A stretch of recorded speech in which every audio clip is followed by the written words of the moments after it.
Hello साथीहरु, म आज तपाईहरुमाझ मास्कको फ्लावर कसरी बनाउने त भन्ने भिडियोका साथ उपस्थित भएकी छु।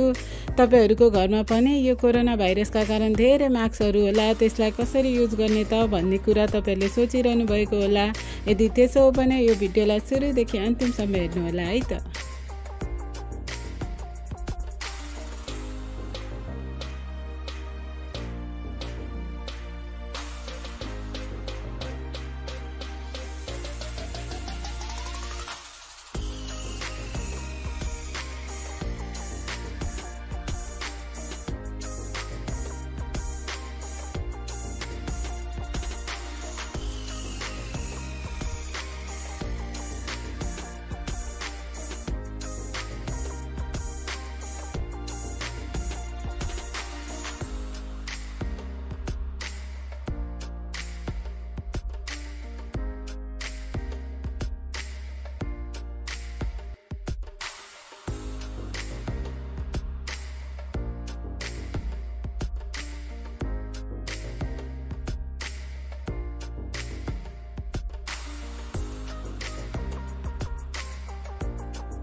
हेर्नुहोस् त साथीहरू, टेबल फ्लावर बनेर रेडी भइसकेको छ। यसलाई मैले सानो पर्फ्युमको बोतलमा सजाइदिएको छु। तपाईहरु अरु कुनै भाँडामा पनि राख्न सक्नुहुन्छ। कोरोना भाइरसका कारण धेरैभन्दा धेरै मास्क सबैको घरमा युज भएको छ र त्यो मास्कलाई कसरी रियुज गर्ने भन्ने सोचमा हुनुहुन्छ भने अवश्य नै यो फुल बनाएर ट्राई गर्नुहोला र भिडियो युजफुल लागे यसलाई लाइक, शेयर र च्यानललाई लाइक, सब्स्क्राइब गर्न नभुल्नुहोला। केही सल्लाह सुझाव भए कमेन्ट बक्समा भन्न सक्नुहुन्छ। आजलाई यति नै। Thanks for watching.